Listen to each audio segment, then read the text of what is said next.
It's 2025. The US and China are locked in a high-stakes economic standoff. Tariffs are rising. Trust is failing. And in the middle of it all, TikTok. What started as a viral app for teens has evolved into one of the most powerful tools in global influence. But now some are asking, was TikTok used as a digital weapon against the United States?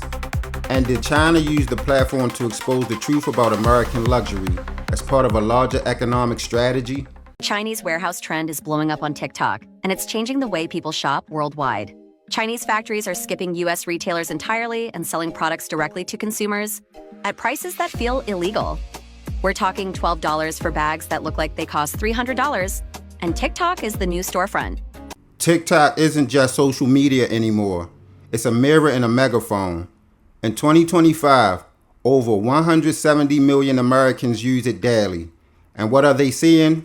An avalanche of content pulling back the curtain of luxury brands, Chinese factory workers, small business owners, shoppers showing $30 versions of $2,000 handbags all made in the same place with the same materials. Luxury exposed. And this wave isn't random. It's exploding right as the US ramps up tariffs on Chinese imports. All over TikTok, Chinese influencers are taking viewers behind the scenes, exposing what they claim is the real origin of high-end luxury goods. Want to know who's the Chinese factory behind Nike, Adidas, Fila, and UGG? The viral videos claim most designer products are actually manufactured in Chinese factories, with only the labels stitched on somewhere else.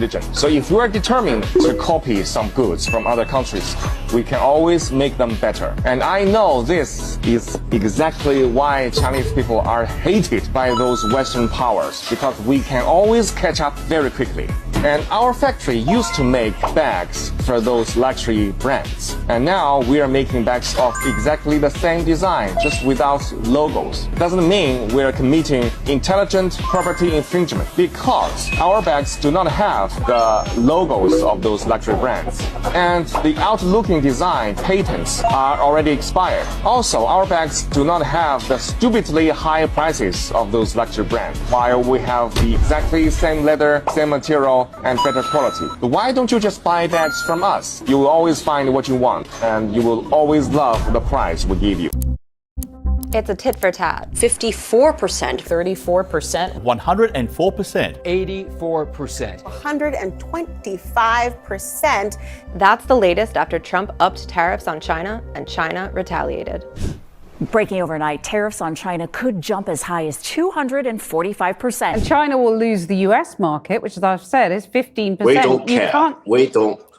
We don't care. China has been here for 5,000 years. Most of the time, there was no United States, and we survived. Right. And if the United States wants to bully China, we will deal with the situation without the United States. And we expect to survive for another 5,000 years. The tariff war is no longer just about steel, semiconductors, and solar panels. Now it's about information. As U.S. tariffs hit Chinese goods harder in 2025, Chinese sellers didn't just push back through trade deals. They pivoted directly to American consumers through TikTok. They started showing what brands don't want you to see. How luxury pricing is often more about status than substance. How markups are branding illusions, and how the same bag sold on Fifth Avenue might have been made next to one selling for $25 online. Chinese manufacturers allegedly exposing the truth behind the production of luxury goods. Tell us more about that. That's right, Sharon. That in response to Trump's tariff hikes, Chinese factories are flooding TikTok with viral content claiming to expose how luxury goods are really made in China. TikTok's strength isn't just content, it's the algorithm. And in 2025, it's smarter than ever. It knows who's struggling financially, who's tired of corporate markups, who's looking for deals. So when Chinese sellers and creators flooded the platform with behind-the-scenes content, factory tours, dupe breakdowns, direct-to-customer links, it hits the right audience at the right time. And the result? American consumers begin shifting away from trust in Western luxury and towards Chinese alternatives. 我们今生注定是沧桑，苦之来要笑着走过呀。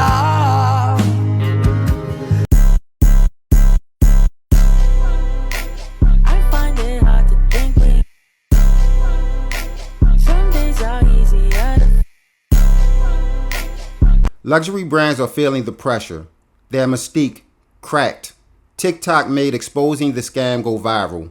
What used to be aspirational is now seen as exploitative. And the message is landing, especially with Gen Z and millennials who are disillusioned with inflated prices and post-pandemic capitalism. In just a few months, factory direct shopping has shifted from niche trend to mainstream rebellion. If I see any of y'all say I paid full price for a Louis, Gucci, Prada, Versace, any of that shit that is made in China, I'ma laugh at you. Yep. Because I just found out that all them hoes are the same. If you got your Gucci from DHgate, bitch, it's the same Gucci in the stores. It just got a label. Y'all ain't doing nothing but paying for a label. You label whores are about to be so pressed and so mad because y'all are not actually buying anything worth of substance. Y'all buying the same shit that we buy on DHgate, which I ain't never bought anything from DHgate. Hey guys, I have another haul straight from the Chinese manufacturer. Got a beautiful Chanel. So I found this seller when I was scrolling through TikTok. He was doing a live. There was a ton of different bags that they offered and I fell in love with this bag. So let me show you. And it came with all the paperwork. It does come with a dust bag. And look at it. It's a beautiful Chanel camera bag. The gold is gorgeous and more of a bronzy gold, so it's not yellow at all. It's absolutely stunning. There's really good details on it. The stitching is gorgeous. Really good quality on this bag. I'm very happy. These little things that hang have little Chanel logo in there. So, was this all part of a grand Chinese strategy? We may never get a confirmed yes, but here's what we do know. 1. TikTok is owned by ByteDance, a Chinese company. 2. The platform is being used to bypass tariffs, redirect customer loyalty, and undermine Western branding. And 3. The timing.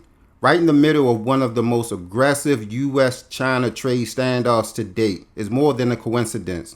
Even without direct government orders, this content movement plays perfectly into China's broader economic playbook. Win influence, undermine trust, shift power.